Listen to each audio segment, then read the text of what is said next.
Mas pinalalakas pa ng Clark International Festival of Speed o CIFOS ang pagdiriwang ng motorsport sa Pilipinas ngayong taon.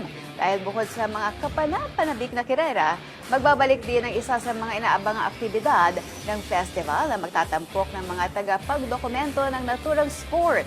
Muling tinutukan ang balitang yan ni teammate Jamaica Bayaka.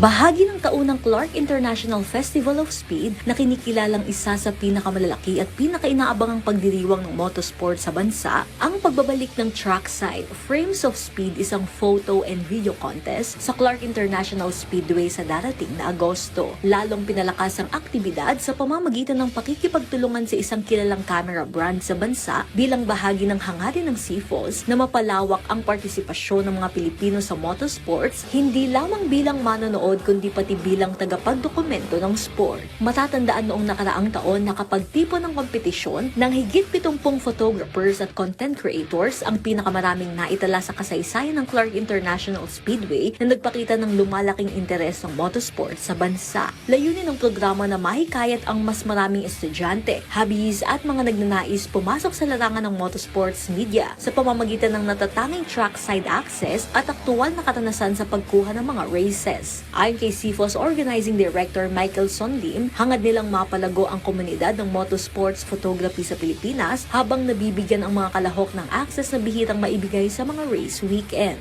Kabilang sa mga benepisyo ng mga lalahok ang trackside access, libreng motorsports photography workshop mula sa international motorsports photographer na si Matthew Romualdez at pagkakataong makasungkit ng mga papremyong kabilang ang mga premium items, karting vouchers, giveaways, raffle prizes at mga tropeyo. Magaganap ang 2-wheel race sa August 2, habang sa August 23 naman gaganapin ang 4-wheel race na parehong inaasahang magtatampok ng matitinding labanan sa racetrack. Bahagi rin ito ng pagdiriwang ng CIFOS 2026 sa 4-Wheels Festival sa October 16 hanggang 18 at 2-Wheels Festival sa November 27 hanggang 29 na muling magtitipon sa mga nangungunang drivers, riders, teams at motorsports enthusiasts mula sa iba't ibang bahagi ng bansa sa ilalim ng temang Where Speed Meets Culture. Jamaica Bayaka para sa atletang Pilipino, para sa bayan.